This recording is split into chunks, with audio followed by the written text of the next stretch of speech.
Your Driving interview segment is sponsored by the How Is Your Driving board game. Hi, I'm Otilia Diaz and welcome to How's Your Driving. Today we're here with Sadia Patterson. She's an insurance agent, and Sadia is going to give us a lot of good information on insurance and how insurance works here in Arizona. Hi. So welcome, Sadia. Thank you. Sadia, how are insurance rates comparable to rates in the nation? We are a little higher here in Arizona. For example, I do know there are a couple other states that we're a little higher that I've insured clients from Washington, clients from Pennsylvania, and actually New York and California. We're a little bit higher than those states. Even New York and California? Even New York and California, we're a little bit higher, which is interesting. And why do you, I mean, according to your work, why is it that we're higher? Well, according to the information that we have available to us, it's mainly just the accident, the collisions that we have in our areas, the thefts. We have a lot of auto thefts in Arizona, believe it or not, especially in the areas of Phoenix and some of the East Valley and things like that. So all that factors into the reason the rates are a little higher than other states. Okay. And we've recently received recognition here in Arizona, specifically that Phoenix, Mesa, and Tucson are in the top 5 in the nation for fatalities, red light running, and speeding. Are those factors? Those, absolutely. It's unfortunate that we are rated pretty high for crashes or collision here. We do have people that come in visiting from other states, as we call them, snowbirds, that come in, and I think a lot of that causes the flow of traffic to be a little off keel sometime. But mainly it's just a lot of speeding, people not paying attention to what they're doing, the cell phones, the radios, just distraction while they're driving is a cause. And what can we do individually to lower insurance rates? Oh my goodness, one of the things we can do is just stop speeding. We can start keeping our focus on driving. Also, we can take on more responsibility. There are times that I notice the motorists get in fender benders like in the parking lot, and the first thing they want to do is claim it on their insurance. Why not just get out, take a look at it, and decide on taking care of it yourself? If you both are at fault, why go through the insurance company and put in a claim, and all it's going to do is raise your rates, raise the other person's rate, and across the board. So there will actually be rates that are raised if you're putting in insurance claims? Yes. Okay. You lose discounts, your rates go up, and some of those things are not. I've seen a couple of incidents where the claim was less than the deductible. And once you put in the claim, the old adage and the insurance, it's already, I mean, you're a claim is a claim. Okay. Yeah. Okay. And how about, is there a distinction or is there a difference between the insurance rate for specific zip codes, for example, downtown Phoenix opposed to a rural area? Yes, absolutely. Because of the denser population, you have a lot more people in Phoenix than you do, say, out in rural areas like Park or whatever, because there's just a lot more people, a lot more automobiles. So a lot more thefts? A lot more theft, absolutely.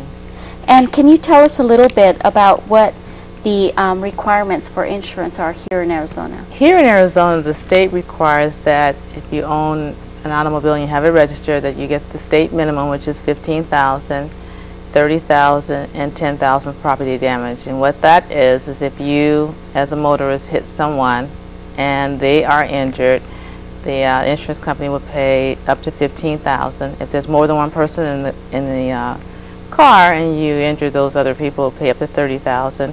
Property damage is what takes care of the other person's car. Okay, and that would be the $10,000. That's the $10,000. Okay. Yes.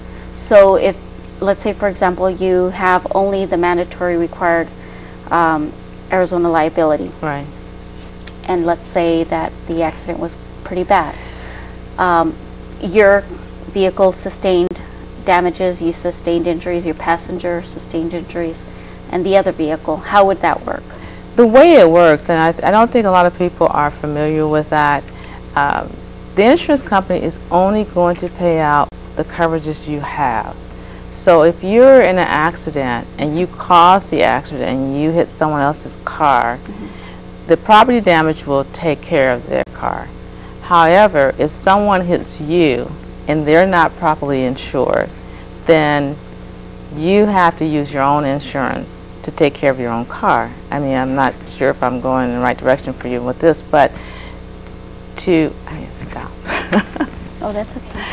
Oh my gosh, okay. So you would have to make sure that you are properly insured, not only for yourself, but for your automobile as well. So in the example that you just gave us, somebody wrecks into you, Correct. causes damages to your vehicle, Right. injures you, injures your passenger. They are not properly insured, or let's say they don't have any insurance. Right. Your insurance is only liability. What happens? Well, under that circumstance, it would take care of the bodily injury. And if you only have liability on your own automobile, you can't get your car fixed. But under the uninsured, this is where the optional coverages come in, because it's up to you to take the optional coverages up of uninsured motors and underinsured motors, which will take care of your bodily injuries if someone hits you and they're not insured. And that's something that you would elect. So that's over an and above election. your Correct. liability. That's correct. Okay. That is a liability, but it's an optional liability. Okay. And So you could take it or leave it. correct. But if you decide not to have it, Yeah, then Okay. you're just putting yourself in a situation where you may not have your injuries taken care of if someone hits you and they're not properly insured as well. okay, let's say you caused the accident and the damages are $50,000. What happens? And your coverage is the mandatory minimum in Arizona, and you have $10,000 for property damage. What happens then? Well, the company, as I said, the insurance company, there's a clause on, there's a clause in your policy that says that the insurance company is only going to pay the coverages that you elect to have. After that, then the person's going to go after you, your wages, your assets, Your lien on your home. lien on your home, and anything they can go after, they will get an attorney and they'll go after that, because by right they have that to do that, because you've only They're entitled to recover. they're entitled to recover their damages. Yes. Okay. And insurance is actually mandatory in Arizona. Do you know what the penalties are for not having insurance? As I understand it, if you don't have insurance and you cause an accident, your license can be taken away. It's a heavy fine for that. And now there's also some type of restriction, or Restriction, you have yeah. a restriction on your, or a suspension on your privilege to drive, or on the Correct. registration of your vehicles. Exactly. Exactly. Do you have an idea of how many uninsured drivers are here in It's a Arizona? fairly high percentage. It's higher than we want to think. I would say 25–30% of the drivers, and that's just my guess right now, that driving in Arizona without insurance. And that's why it's so important for those people that have things of value, their livelihood, their family, their jobs, their homes, to make sure that they are properly insured against those who are not. Well, and we're talking about people that have something that can be taken. Correct. Okay. Correct.